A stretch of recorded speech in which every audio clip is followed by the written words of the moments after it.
I just couldn't believe it. I mean, my guest, my friend, was standing there with a bewildered look on her face. The echo of the splintering wood still ringing in the air. How had it come to this?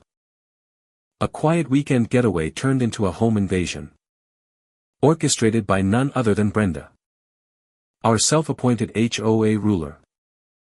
The hook was set the moment her boot slammed into the door. And the splintered frame screamed its protest. What twisted logic could possibly justify this? I'm making a citizen's arrest, she shrieked. Her voice a piercing, tinny sound that grated on my very soul. You're in violation, Parker. A gross, flagrant violation. I'm here to enforce the bylaws. I just stood there, paralyzed for a moment. The scent of fresh-cut pine from the door and the coppery tang of my rising fury mixing in the humid cabin air. My breath caught in my throat. Brenda, a woman whose entire existence seemed dedicated to making everyone else miserable, was standing in my doorway, flanked by her two silent, stony-faced HOA cronies. Her eyes, magnified by her thick glasses, darted around my living room, as if expecting to find some hidden, egregious crime. What she found instead was a perfectly normal, cozy cabin with a guest, an accomplished corporate lawyer named Eleanor. As it happened, sipping tea. Eleanor didn't even flinch. She just calmly lowered her teacup to its saucer. The gentle clink a stark contrast to the violence Brenda had just perpetrated. On what grounds? Exactly? Eleanor asked. Her voice a low, steady hum. It wasn't a question. It was a challenge. Brenda's chest puffed out. The bylaws clearly state. Section 4. Subsection C, unauthorized guests. That is a short-term rental operation. And it is strictly forbidden. This cabin is a disgrace. She spat, gesturing wildly with a hand that was trembling with self-righteous rage. My jaw tightened. I took a deep, shaky breath, trying to regain my composure. Brenda.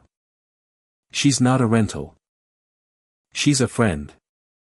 She's staying for the weekend. What's wrong with you?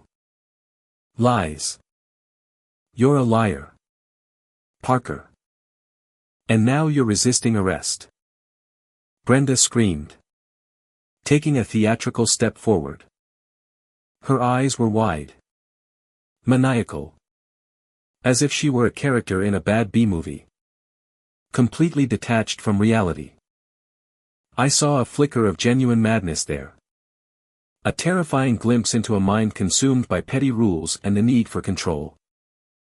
The silence from her two flunkies was deafening. They just watched. Faces blank. Did they truly believe this woman had the right to do this?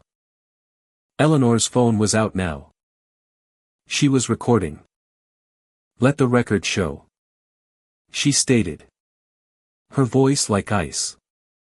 That a member of the local homeowners association, one Brenda Jenkins, is attempting an illegal entry and false imprisonment, having just broken a door to do so. And I, Eleanor Vance, am a witness. A new sound entered the scene, a low, humming vibration. It wasn't from a phone. It was from the floorboards. A subtle thrum that grew louder. My stomach dropped.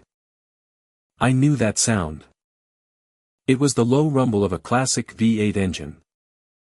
Just then, a deep voice echoed from outside. What in the hell is going on here? Brenda's head snapped towards the sound. Her furious expression replaced by a look of sheer, unadulterated terror. The man standing on my porch, hands on his hips, was our landlord. Old Mr. Henderson. A mountain of a man with a booming voice and a scowl that could curdle milk. Brenda's face went white. She'd been caught. This was the unexpected twist. Mr. Henderson. A man who loathed the HOA and their ridiculous rules. And who had been out of town for weeks. Had returned early. He walked past Brenda, ignoring her completely, and peered at the splintered door. He ran a hand over the rough wood. "Brenda," he said. His voice quiet. "Dangerously so. You broke Parker's door. A door I just replaced last month. He's running a business. A B&B. He's in violation." She stammered. Her conviction completely evaporated. Mr. Henderson just shook his head. "This cabin is leased to me. I lease it to him. My contract with the HOA is clear. I can have anyone I want staying here. For as long as I want. Get out of my sight. Now." The air crackled with tension. The two HOA lackeys scurried off, leaving Brenda alone in the doorway. A pitiful, deflated balloon. Eleanor, still holding her phone, smiled a slow, knowing smile. "This is a clear-cut case of breaking and entering, property damage, and false arrest," she said, her voice full of a quiet, terrifying confidence. "You've just signed your own warrant." Brenda's composure completely crumbled.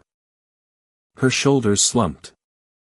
Her carefully constructed facade of authority came crashing down.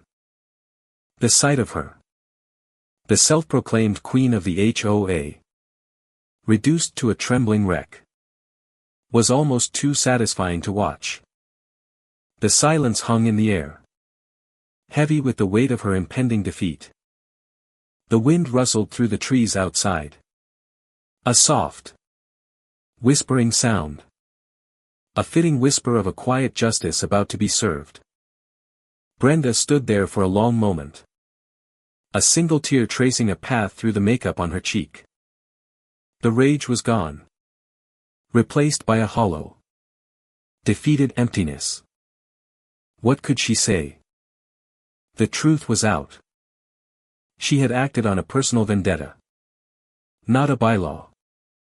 She had overstepped, overreached. And now, there would be consequences. She turned, without a word, and walked away. A shattered woman. The crunch of her footsteps on the gravel driveway was the only sound. The next few weeks were a blur of legal documents, phone calls, and an overwhelming sense of vindication.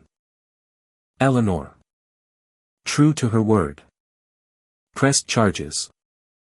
She wasn't just my friend. She was a guest who had her safety and privacy violated. She saw a chance to make a point. Not just for me, but for anyone who has ever been bullied by an overzealous petty tyrant. The court day arrived. Brenda, in a crumpled suit, looked a decade older. Her eyes were vacant. When the judge asked her to enter a plea, she just whispered, "No contest."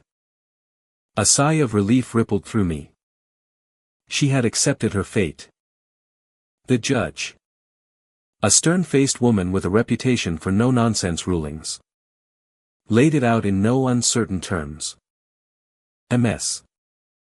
Jenkins, your actions were not only a gross misuse of your position but a criminal act. Breaking and entering, property damage, and false imprisonment are serious charges. The court finds you guilty. Your term as HOA president is terminated immediately. And you are to pay for the full cost of the repairs and the legal fees of the plaintiff." Furthermore, you will serve 90 days of community service. Brenda collapsed into her chair, a soft sob escaping her lips. It was over. The tyrannical reign of Queen Brenda was officially over. Eleanor and I shared a look. It wasn't about the money or the punishment. It was about the principle. As we walked out of the courthouse, the sun felt a little warmer, the air a little cleaner. The triumph wasn't loud or boisterous. It was a quiet, deep satisfaction. We had faced a bully, a woman who thought she was above the law. And we had won. Justice had prevailed. It was a reminder that no matter how powerful someone seems, the truth will always find a way to break through. It's a powerful lesson, isn't it? So, I'm left wondering. Was Brenda's action a desperate attempt at control? Or something else entirely? A byproduct of a broken system? Or just one woman's deep-seated need to dominate? And what do you think? Was justice truly served? Or was this just a small victory in a much larger, ongoing battle? Was it a clear-cut right or wrong scenario? Or were there shades of gray in Brenda's madness?